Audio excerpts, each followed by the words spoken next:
here, there's usually a reason.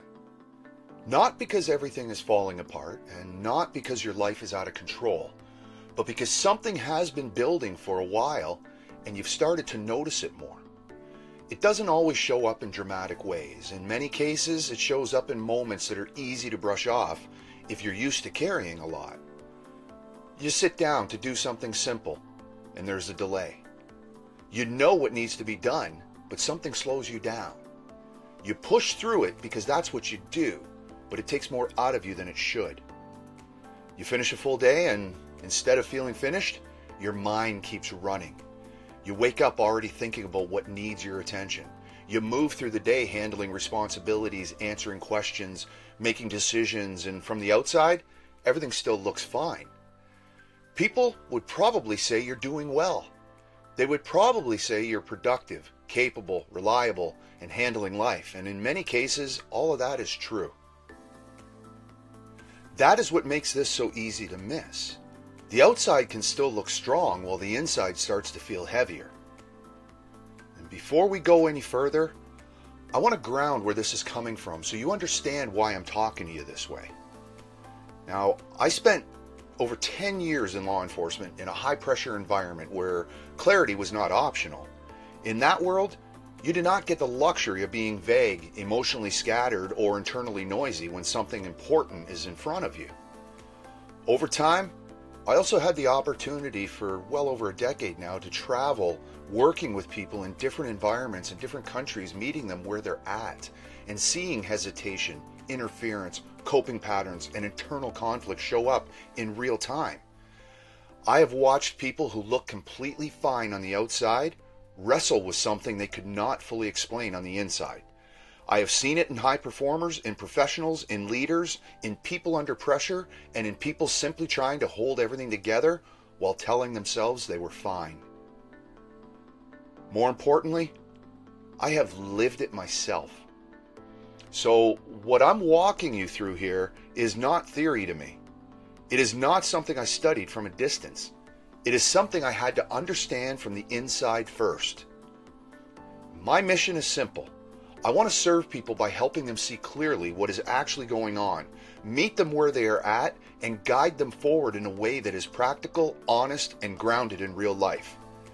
Not hype, not labels, not endless analysis, just truth, clarity, and a path forward. This session is meant to do one thing well. It is meant to help you see whether what we're talking about is actually happening in your life. If it is, I want you to leave this with more than information. I want you to leave with a clearer understanding of what is underneath it, why it has not changed, and what the next right step is if you decide you're done living with it. And as you listen, don't try to overanalyze every word. Just track yourself. Think about your own days. Think about your own patterns. Think about your own hesitation, your own weight, your own way of pushing through things. If you hear yourself in this, you will know.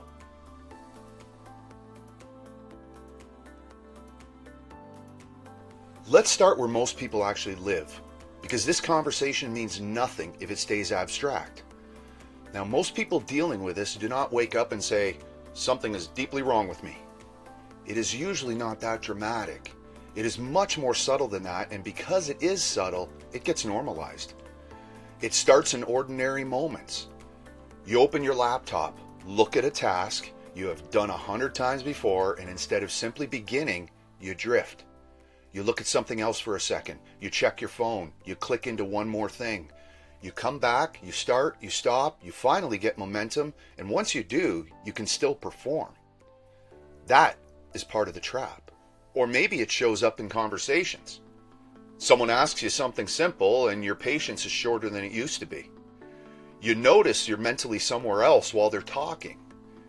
You're not trying to ignore them. You are just carrying more than you're used to carry, and it is sitting closer to the surface than it used to. Or maybe it shows up at night. You're finally done with the day, the work is handled, the house is quieter, the responsibilities are technically complete, but your mind does not shut off. It keeps replaying, it keeps planning, it keeps reopening loops that are supposed to be closed. You tell yourself you're just wired, just busy, just under pressure. Maybe that is partly true. But pressure alone does not explain why simple things now feel heavier than they used to. This is where people often start telling themselves smaller stories to avoid asking a bigger question.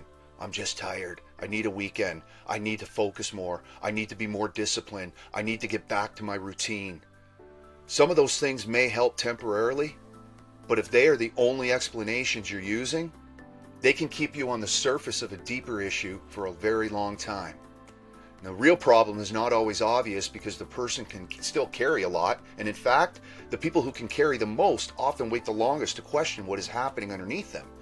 They keep moving, they keep producing, they keep showing up, they keep telling themselves that because nothing is visibly broken, nothing needs to be addressed. But here is what I wanted you to notice. There is a difference between doing your life and carrying your life. There is a difference between handling responsibility and feeling like responsibility is slowly sitting heavier on your chest. There is a difference between getting through a day and moving through a day with clarity. That difference matters. It matters because it is often the first signal that your internal experience is changing before your external performance noticeably does. Most people miss that stage. They wait until something bigger happens. They wait until they're exhausted, reactive, emotionally flat, more dependent on coping mechanisms, or mentally further from themselves than they want to admit. What I want to do in this session is help you catch it earlier, name it more accurately, and understand why it keeps returning if it is never addressed properly. If this is landing for you, that is a good thing. It means you're not just listening, it means you're seeing yourself.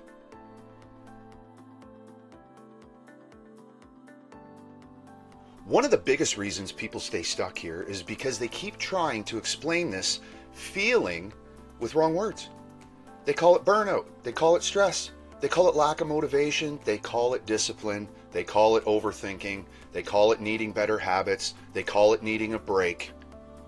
None of those descriptions are always completely wrong, but most of them are incomplete.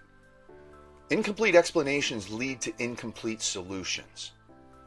Think about what happens when you mislabel something in your own life. You end up solving for the wrong problem. If you think this is purely a discipline issue, you push harder. If you think it's just a scheduling issue, you reorganize your calendar.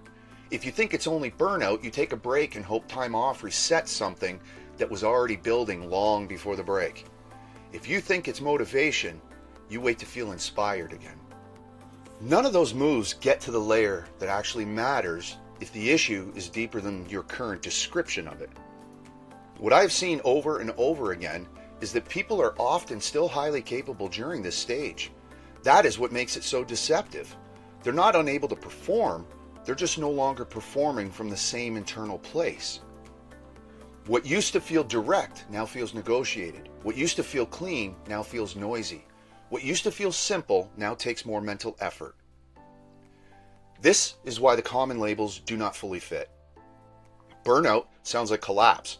Many people in this stage have not collapsed. They're still holding everything together. Lack of discipline sounds like weakness. But many people in this stage are anything but weak. In fact, they are often disciplined enough to continue functioning while their internal experience keeps getting worse. Now, low motivation sounds like apathy, and many of these people care deeply. They are still trying, they are still pushing, they still want their life to work. So if it is not simply burnout, discipline, or motivation, what is it? A more honest way to describe it is this: something is interfering with your natural access to clarity. You still know a lot, you can still do a lot, you still can carry a lot, but you are not accessing yourself the same way you used to. There is more friction, more hesitation, more internal drag, more need to force what once moved naturally. And that matters, because when the explanation changes, the path forward changes. If the real issue is interference, then the answer is not simply to become better at forcing your way through interference. If the real issue is internal noise, then adding more effort on top of the noise only increases the tax that you're already paying. This is the point where people often feel both relieved and uncomfortable. Relieved because something finally makes sense. Uncomfortable because they realize they may have been trying to solve the wrong problem for a long time. That discomfort is not a bad sign. It is often the beginning of honesty.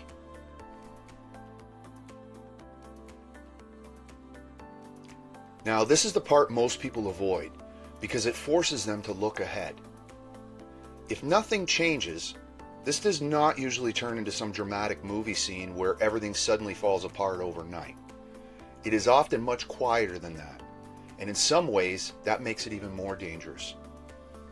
If nothing changes, what usually happens is normalization. What feels heavy today becomes familiar tomorrow. What feels slightly off this month becomes part of your identity next year. The things you now notice as friction eventually become things you stop questioning. You start saying things like, "That's just how I am.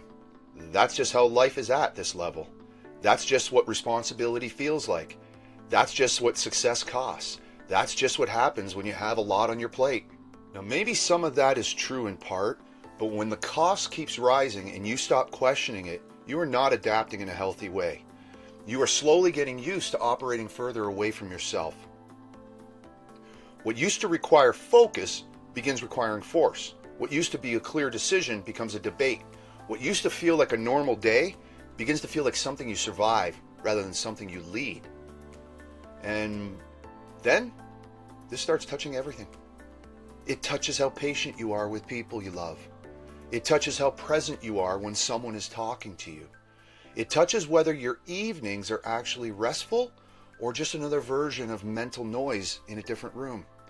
It touches your confidence because even though you're still getting things done, you can feel that it is taking more out of you than it used to, and that starts to chip away at how much you trust your own internal state. This is also where coping starts to feel reasonable. Not because you're reckless, but because relief starts to feel valuable.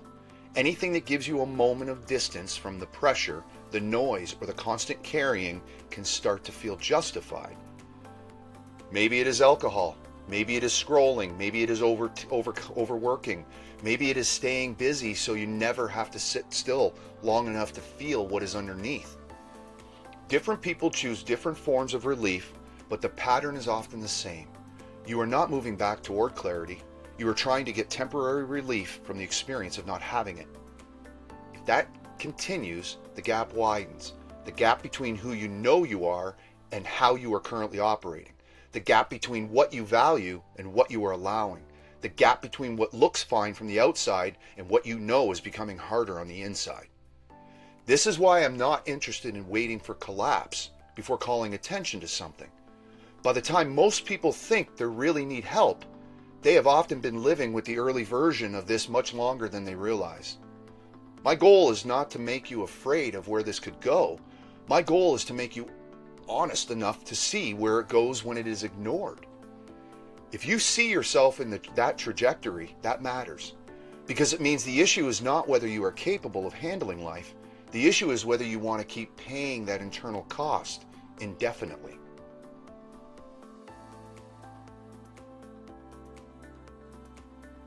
Most people do not get to this point without trying something first. In fact, many people watching this have already made multiple attempts to fix what they are feeling. They tightened routines. They tried productivity systems. They improved their schedule. They took a break. They tried to get healthier. They tried to be more disciplined. They tried to cut back on whatever they felt might be contributing. They tried to reset. Some of those attempts probably helped for at least a while. Maybe you had a better week. Maybe you felt sharper for a few days. Maybe you felt more in control for a short stretch. But if you are here now, the bigger truth is whatever you tried did not fully hold. That matters, because when something keeps coming back, it usually means the root has not been addressed. What most people try to change first is their behavior. They target what they can see. They target what they can measure. They target what they can organize. That makes sense on the surface. The problem is that the behavior is often downstream. If the deeper issue is interference, internal drag, or misalignment, then behavior becomes the place where the struggle shows up, not necessarily the place where it started. This is why so many intelligent, capable people end up frustrated. They are not weak. They are not unserious. They are not unwilling to do the work. They are often doing the work already. They are just applying effort to the wrong layer. Now, if you keep trying to become better at functioning inside interference, you may get better at coping, but you do not necessarily get closer to clarity. You may become highly skilled at managing yourself, managing your calendar, managing your habits, managing your image, and managing your day, while still never actually removing what is creating the friction in the first place. That can feel discouraging if you're not seeing it clearly. It can make you think the answer is more effort, more discipline, and more time. But sometimes the reason nothing has fully changed is not because you have not tried hard enough. It is because what you were trying to correct was never the deepest layer of the issue. This is where honesty becomes powerful. If you have tried to fix the surface and the experience keeps returning, that is not failure. It is information. It means there is something underneath that surface asking to be addressed directly. That is where Clarity Protocol comes in. Not as another layer of things to manage, but as a different way to look at what is actually driving the experience in the first place.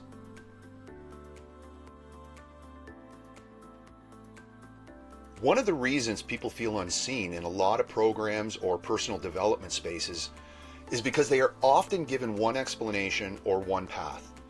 If your experience does not fit the exact model, you either feel misunderstood or you force yourself into language that never fully feels true for you. That is one of the reasons Clarity Protocol is built around gateways. People do not all arrive here the same way. For some, it builds through sustained pressure, more responsibility, more decisions, more mental load, no real reset point. For others, it comes through habits that slowly become regulation tools. End of the day comes and something becomes the way you shut off, calm down, or get distance from the pressure. For others, it comes through performance itself. They are always pushing, always optimizing, always chasing the next version of themselves, but the internal experience never feels resolved. For others, it builds through relationship strain, environment identity, emotional suppression, or a combination of several things at once. Different paths, same place. The place where you're functioning, but not feeling like yourself. The place where you're carrying more than you admit. The place where the gap between what you know and how you are operating begins to widen. The reason the gateway matters is because the entry point influences how you need to be met. It influences how you process what you resist, what you normalize, and what you are actually trying to get relief from. This is also where it is important to say clearly, there is a women's gateway in Clarity Protocol. It's not as a marketing angle, not as a separate world, but because men and women often process differently, respond differently, and learn differently. The way many men are conditioned to deal with pressure and emotion and identity is not the same way as many women are conditioned. Their internal language can be different. Their response patterns can be different. The way they move toward clarity can also require different considerations. And that matters if this is going to be done at a high level. Meeting people where they are means acknowledging difference without making difference the entire conversation. It means respecting how someone learns, how someone protects themselves, and how someone actually opens up enough to move forward. This is not a one-size-fits-all process. It is structured, but flexible enough to meet the person in front of it. And that matters because trust grows when people feel accurately seen, not generically understood. Accurately seen.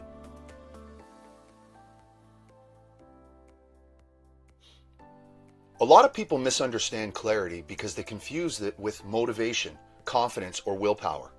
Clarity is not hype. It is not a mood. It is not a temporary burst of energy. It is not waking up fired up for 2 days, then crashing back into the same patterns. Clarity is simpler than that. It is when you decide and move. It is when there is less internal resistance between knowing and doing. It is when you do not have to keep talking yourself into what you already know matters. Think about a time in your life when things felt simple. Not easy in the childish sense, simple in the clean sense. You knew what needed to be done, and you did it. There was no debate, no emotional drag, no weird delay, no excessive self-negotiation. You simply moved. That did not disappear forever. It got covered. And if it got covered, it can be uncovered. That is one of the most important things I want you to understand. The answer is not to become somebody completely different. The answer is to remove what is interfering with access to what is already there. When clarity begins to return, a few things happen. Decisions get cleaner. Energy stops leaking in as many directions. You do not need to rely on force at the same level. The things that have been feeling heavy begin to feel more proportionate again. You stop living in constant internal negotiation. That does not mean life becomes perfect. It does not mean responsibilities disappear. It does not mean challenge goes away. What it means is that challenge stops getting amplified by internal interference. You are facing your life from a clearer place, and that changes everything. It changes how you work. It changes how you lead. It changes how you think when pressure is on. It changes how available you are to the people you love. It changes how much of your life is being spent managing internal weight versus actually living with direction. That is why I care about this at the level I do. Because clarity does not just improve performance, it improves the quality of how you exist in your own life. At this point, you already know if this applies to you. There is nothing I need to convince you of. If this has landed, then it has landed. If you have seen yourself in these patterns, then some part of you already knows this is real. So before we talk about next steps, I want you to clearly understand what you are stepping into. Clarity Protocol is a 15-week guided process. It is not a content library. It is not a motivational challenge. It is not a place where you watch a few videos, feel good for a week, and then drift back into the same patterns. It is a structured process designed to move someone from interference, confusion, and internal drag into clarity, consistency, and a more honest way of operating.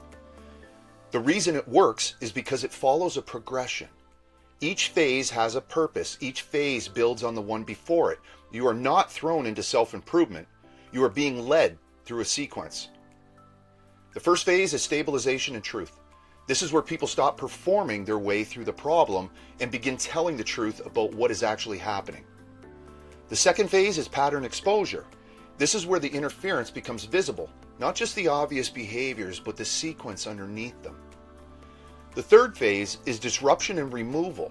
This is where the things creating the interference begin to get challenged directly. The fourth phase is reconnection and recalibration. This is where people begin to trust their own thinking again, decisions get clearer, emotional reactions become less noisy, internal negotiation starts to quiet down. The fifth phase is integration and forward operation. This is where everything becomes real in your day-to-day life, how you lead, how you work, how you respond under pressure, how you make decisions when things are not easy. Throughout the 15 weeks, people are not left alone to figure this out by themselves. They are guided, they are challenged, they are given structure, they are shown what to look at, what to question, what to remove, and what to rebuild. This is where people stop managing symptoms and actually resolve what is underneath them. So now this comes down to a decision. If you are ready to resolve this properly, then Clarity Protocol is your next step. The investment is $34.99. If you are ready, enroll now, secure your position in the next cohort, and let's get your onboarding started. If you are the type of person who wants to talk this through first, ask questions, and make sure this is a right fit, then book a clarity call with me. We will walk you through where you're at, what is actually going on underneath it, and determine the right path forward. But if this is landing and the only thing holding you back is hesitation, then be honest about that. Because hesitation does not mean this is not for you. It means you are not fully ready for that level of commitment yet. For some of you, what stood out today is not only what is happening internally, it is how that interference is showing up in how you lead, how you communicate, how you handle people, and how you operate inside a business or team environment. This is where the human side of business comes in. The human side of business is a structured leadership development program designed for individuals who are already capable in their role, but know there is another level to how they lead, communicate, and operate with others. Because most people are promoted based on performance, not on their ability to lead effectively. They know how to execute, but they have never been shown how to manage pressure in conversations, how to build trust consistently, how to reduce friction in teams, or how to lead without creating unnecessary tension. Inside the human side of business, the focus is on practical leadership application. This is not theory. It is built around real interactions, real communication, and real responsibility. You will work through structured modules that develop communication, clarity, emotional intelligence, decision-making under pressure, team alignment, and trust-based leadership. The goal is to strengthen how you show up in real environments, how you lead meetings, how you handle conflict, how you give direction, and how you respond when things are not going smoothly. It is designed to be applied immediately so you begin to see changes not just in how you think, but in how others respond to you. And the investment is just $6.99. Now, for those of you who are not looking at this through the lens of leadership or team dynamics, but are recognizing that the root of this sits at a more personal level, how you think, how you respond, and how you operate day to day, that is where Unshakable Mindset comes in. Unshakable is your entry point into this work. It is designed to help you rebuild discipline, awareness, and control over your thinking and your actions. Inside the program, you'll work through structured modules focused on awareness and self-observation, thought patterns and internal dialogue, emotional control and regulation, discipline and daily execution, behavioral patterns and habit loops, identity and personal standards, decision-making and alignment, and building real momentum and consistency. It is not passive content. It is something you apply immediately so you can start creating change and build a foundation before stepping into Clarity Protocol. And the investment is just $2.99. So your path is clear. Enroll in Clarity Protocol, book a Clarity call, choose human side of business, or start with the Unshakable Mindset. But here is what you cannot do. You cannot see this clearly and go back to pretending it is not there. You cannot keep managing the surface while the deeper issue stays in place. And you cannot keep telling yourself you will deal with it later when you already know where that leads. Make the decision, take the step, let's get your onboarding started.